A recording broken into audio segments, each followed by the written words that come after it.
the sector,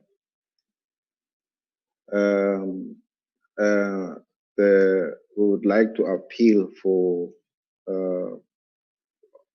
the GCIS radio units to improve working relations with us as NCRF. The challenges that we experience in the sector, people will still remember that stations were switched off by Centec due to lack of affordability to pay signal distribution fees. Some of the stations that also could not be were switched off by ICASA due to late renewal. I would say that due to late renewal, and where we feel that some of the regulations would need to open up and accommodate community radio sector, especially on issues like where stations find reasons for late renewal. These are some of the challenges which we really feel that they are linked to sustainability of the sector as well. Some of the training institutions that no longer exist or to support the sector, but we just feel that maybe there can be more, the conference can assist us to come up with solutions on how we can bring back the training and development of the sector in general. Next slide. These are some of the appeal for amendments so that at least on challenges that we experience in the sector, there can be some kind of relief. We also, the issue that I mentioned, I've talked about earlier on, the late license renewal. If there can be with some, there can be some relief on regulations to consider. The allowance of late renewal for stations, especially where there are justifiable facts to provide for that. Some of the issues that would like to appeal as the NCRF as a model, maybe to sustain stations, will be to look at the Universal Service and Access Fund, see if there can be any ways where stations can be supported through that fund, as we believe that there's a lot of money there. Lack of broadband that exists in the sector as well, especially in general around communities as well, is one of the challenges that affect us as the sector. So we would like to also appeal for sufficient collaborations, especially local government, provincial government, and all that, not only to depend on GCIS and national government departments to ensure the sustainability of the sector. We would like to appeal for collaborations with government so that we can be able to run sustainable stations. Next slide.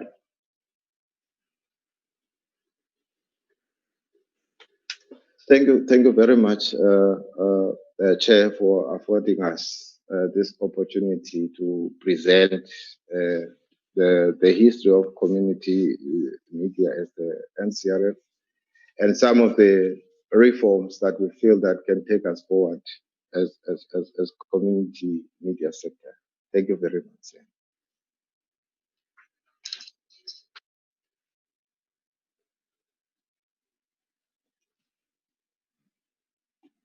Thank you very much, Tola. Colleagues, I'm quite sure all of you, I'm not only the journey down memory lane, and we won't elaborate on anybody's hairstyle, but I think what was very important for me, Tola, I mean, firstly, what a beautiful journey down memory lane. You know, I'm a big believer in adages, you know, sayings. And my father used to always say things like that, né? So you can't know where you're going if you don't know where you are coming from. It doesn't matter which way you go if you don't know where you're coming. So I think, Tola, that was a very beautiful set of images. And I mean, I think there are two things that I want to pick up on for us all here. Firstly, the whole issue, Tola, that you raised of the organic nature of public participation in pre-democracy and in early democratic South Africa. You know, Ndabas, and I mean, you list them all there, and sometimes we take these things of ours for granted. But what we have to remember is it's this collective action that is fundamental to our society, you know?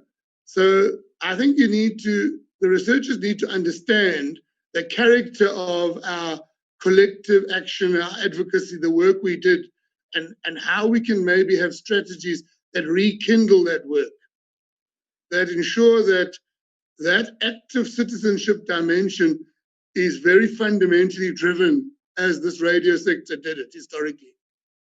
Because you see, I don't know how you guys feel, but many of us have started worrying that, I mean, look, even as we come up to an election next year, and even with the general election last year, there is to get involved. And so I think part of what you've shown us reminds us that that legacy was quite critical. And then secondly, Ola, I think there's one thing that is worrying me a lot, because I've, you know, cross of being 50. So, you know what worries me a lot? Many of us in this forum, and obviously there's a lot of younger folks, or 45, and I'm not saying that flippantly, how did many of the leaders of government today get their skills? Where did many of the leaders of government, departments, institutions of civil society hone their skills? It was in these kind of conferences and events and advocacy platforms that many people built up that ability. So colleagues, I'm saying to the team that we need to understand the veracity of this sector, particularly the radio one, in equipping young people to enter worlds of work and to enter other formations of civil society. I mean, who's going to be the chairperson of the Gender Commission in 2044, 2065, you know? And I think this sector had a huge role to play, Zuki. So I really do that. And then lastly, Tola, I think one of the other things that touched me, and because it's a part of the work I've done historically as well, we have to have a proper engagement with organized local government, SALGA and COGTA, because it can't be like a national government thing. The issue that I raised earlier in this meeting about the degree to which local, and I know lots of local leaders, traditional leaders, councillors, lots of them use your stations, but we've got to see how we build that capability, and how maybe the research we do now gives us a sense of how we can more robustly institutionalize it. I mean, I've seen lots of things in the chat group where colleagues are referring to other countries who've legislated certain things in this sector. So maybe that's something that we need to ponder on, okay? But now, just to remind colleagues, and I'm going to go back a little bit on the process, please remember that if you want to pose, I mean, there's beautiful comments here, very good ideas, very practical suggestions that I hope and I know the team from Mdda are writing up and documenting, and Zuki's responding to some of them. But please, we only have comments now. If you want to pose a specific question to Nedia or Kola, while Professor Berger presents, and then obviously to Professor Berger himself, please pose that question in the chat group. Say, Mdda, I would like to ask Nedia her view on this, etc. So we're going to do the dialogue in that manner. Comments and criticism, please note they're all taken, but feel free to make some questions and directly place them in the group as well, okay? So that's how we ensure that we have an active engagement here. Obviously, having everybody talking at once and that on a big platform of well over 120 people, it's a problem. Ne? So let's just please invite colleagues to give that input there. Okay. With that being said, we move to the first of our almost like a academic. After Prof. Berger, I'd like to ask you to be ready, please, from the AIP. Professor Guy Berger is one of the great giants of South African media industry in both academia and public practice, and in helping develop policy and law. He is now doing work internationally in this field. He and Zuki have had a number of discussions around the way UNESCO sees community radio, the way UNESCO understands its role in the modern state, in the modern era. So without further ado, colleagues, I'm going to ask Professor Guy Berger, who's extremely well known to most of us and the country at large, to share with us some inputs pertaining to media sustainability from a global landscape. So, Professor Berger, I'd like to hand over to you, please, Guy. Thank you very much. And just by the way, as Guy comes up, a trick I've learned on Zoom, if any folks, like Ola was saying, are battling to hear or whatever, switch off your camera. The camera consumes the thing a lot, and it makes it very difficult to hear.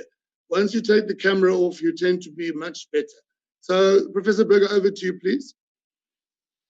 Thank you, Michael, and greetings to everybody. I guess the minister had to go. I don't know if the deputy minister is here, but greetings to him if he is here. And of course, greetings to the board members and to the CEO and the former CEO, Lumko, with whom I shared many good discussions when I was indeed on the board of Mdda. When I was there in Mdda, of course, many people saw it just as a funding agency, but actually it was a little bit more than that, much more than that. It was also, of course, a development agency, not just dispensing money, but also we've got a think tank. And congrats to the CEO, Zukiswa, for organizing this think tank. And I hope coming out of this think tank also we can see greater unity in the sector, because the media sector as a whole, because that's what it's going to take, I think, to really get ahead of this current crisis. So I've also been watching the chat, which is very vibrant, and I really look at UNESCO, which is part of the UN, and I'm based here in Paris. The reason I got this is because of the media experience I had in South Africa. So everything I know, I owe to you people who taught me what is media in South Africa and what are the issues of democracy with international groups. And indeed, the Mdda experience is something people are often asking me about. People from Brazil, for example, people from Myanmar. So the South African experience is really, really useful. And of course, South Africans have benefited a lot internationally, as has been said also in the NCRF presentation. Anyway, I'm going to do a presentation, so let me share my screen.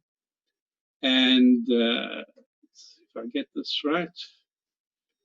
So with this presentation, I have tried to make the text quite big for those people who are watching on a cell phone screen. It's maybe not big enough. Anyway, I do hope that you can see it, and I'll try and speak also for those who are only on audio. So this is the topic I was asked to speak about, media sustainability. And so I will speak about media, and I put a star there because it's media broadly. That means if we look at the whole end, and which UNESCO also recognizes that there are these three tiers of media, and that together you have always been differences between these, and which one is the bigger one, and which one's the more influential, which is the more important from a development point of view, a democracy point of view, watchdog point of view, etc. So that's not the issue now, because the issue now today is that all these media tiers, media, small-scale commercial, small-scale community, but actually it's a problem for the entire sector. And I come back to this point of unity. So let me just move to the next slide here. Okay. So this is what I'm going to cover. What's new? And I'll speak about the internet. I'll speak about the rise of disinformation.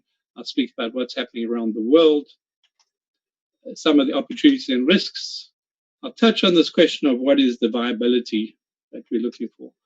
And then I'll tell you a bit about what UNESCO hopes to do, and also what UNESCO hopes to learn from the South African experience going ahead and how this can be shared with others.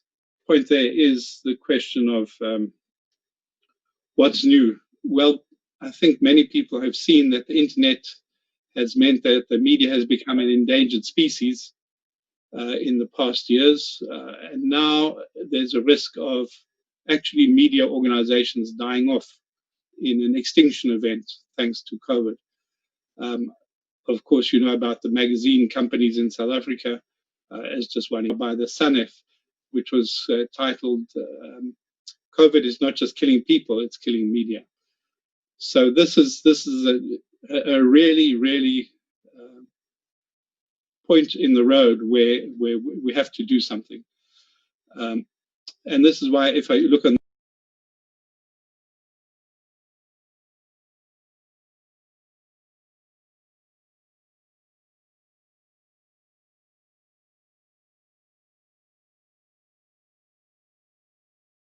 the left there, there's a slide that says press release. This is from the global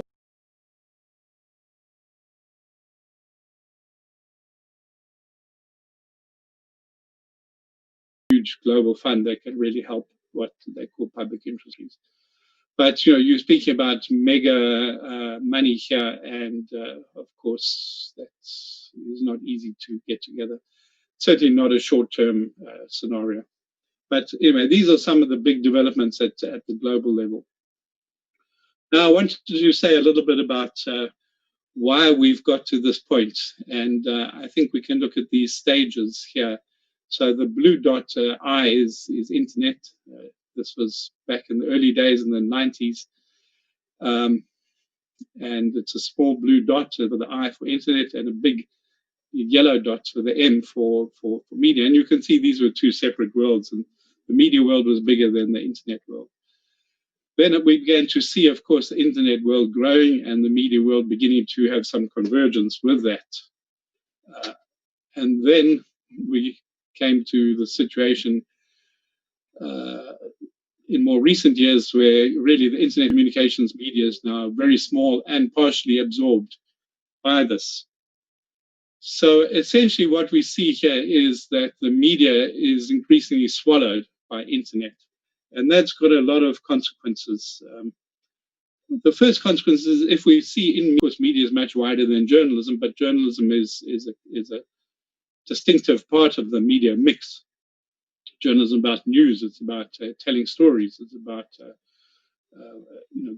collecting new information and informing people. It's not just entertainment or not just sports and other kinds of media content. So I put journalism here. Basically, you've got media and journalism faced now with this huge competition, which wasn't there before, where people have all these other options of content and engagement that I've listed in the slide here: YouTube, WhatsApp, TikTok. I saw that there's 5 million people in South Africa now on TikTok. I don't know how many media have a presence on TikTok. Anyway, there's also, of course, people are using their time, not necessarily to engage with media, but in games and e-commerce, to find directions, search, and so on. So that the internet has really become, the new ecosystem for media. And in that, you're finding, of course, journalism is being eclipsed by all this other stuff. Now, the stage 4 that we've been in, and which has become really important, is this question of advertising. And I see in the chat many people are speaking about advertising and that it needs to come to the small-scale media. I'm really sorry to tell you, but advertising is not a charity or subsidies. Advertising is a business. Even government advertising, it's not a subsidy. Advertising is going to how people can target audiences. And not only how they can target audiences, but the ambience in which they are reaching those audiences. So, how much credibility they've got and so on. So the internet companies, as everybody knows, they offer these free services and they collect your data. They keep you there. They have these special algorithms to keep you engaged, to make you even addicted. You get a little dopamine hit. But they keep you there and they collect all your data. Even when you're not there, that's important data for you. They track you across all your internet behavior. That means they have so much data on you that they are able to sell to advertisers very, very niche targeting. So instead of advertisers wasting money trying to reach a broad audience, they can reach people with a particular message just to nudge people a little bit, so that it's not like they're reaching people with the relevant stuff. They're reaching them to sell them something or to get them to believe something. That's not a million miles from where people are. It's just a short step. So really, the internet giants have cornered this game. They offer the advertisers the perfect way to reach and manipulate people. I'm sorry to say, but much as media can and should still trying to get advertising, this is a game that the media has lost. It's there, you can play it, you should play it, but it's not the solution. It's not going to work, because basically the business of advertising requires this precise targeting. Precise targeting you can do in media because it's in individual engagement and individual data. Media is reaching many people. Media is in the public space. Media is, media doesn't have the same targeting ability, and it's unlikely to have that. So that's a big problem, and that has weakened media. Whether even you're talking about your big media like CNN or New York Times or the Star or the Sunday Times or whatever, advertising keeps moving. And then you've got this new thing in the past couple of years that disinformation has grown. So I don't have to go into, but we should not forget about them. This is why what's happening to the Middle East from two sides today. So now what's happening now, some things that have happened that, those were broad tendencies I've been discussing, even before COVID. So, you could begin to identify this very recently. But now today, this Global Forum for Media Development, the one I mentioned earlier, that did the emergency appeal, their members have had 70% ad reduction. Already the ads were going down, now they say they've lost 70%. Closures. In the UK, which is, a developed country, strong economy, they said almost 1/3 of the community radio stations are probably going to close. The most small media are the most hit, of course, by this. And this creates this phenomenon, a news desert. In other words, people can get national news, maybe on, for example, the public broadcaster, but they're not getting local news. And local news is what can orientate people to local behavior and what's happening in the local environment. Those media that were selling newspapers, huge cutbacks with the lockdowns. Those media like the Mail and Guardian that were organizing events to make money, they're very hard hit. Salary cuts, retrenchments, everybody knows about this. There's another big problem that some media, even more than before, were compromising their editorial standards, really becoming indistinguishable from media, not because they're interested in media, not because even they want to make money, but because they want to get their ego projected for political reasons or personal reasons. And that's also something that's not good for media. So just to give you one little example of this, this is a slide from the USA, just for one international thing. You can see since 2004, the USA has lost more than 2,100 newspapers. That's where they lost their newspapers. While they've lost those, only 500 digital enterprises have tried to fill the gap there. And then they have this idea of a news desert. So they say in 200 counties in the US, there's no local newspaper. Of course, South Africa is exactly the same story. In the US, sometimes there's only one newspaper. In other words, there's not media pluralism. You don't get, it used to be in South Africa that you could trust certain newspapers to highlight some things and other newspapers to highlight others, broadcast to do other things. So, you didn't have to believe in one. You didn't have to rely on one. You could balance them. Now we face this challenge. news deserts where nothing's growing.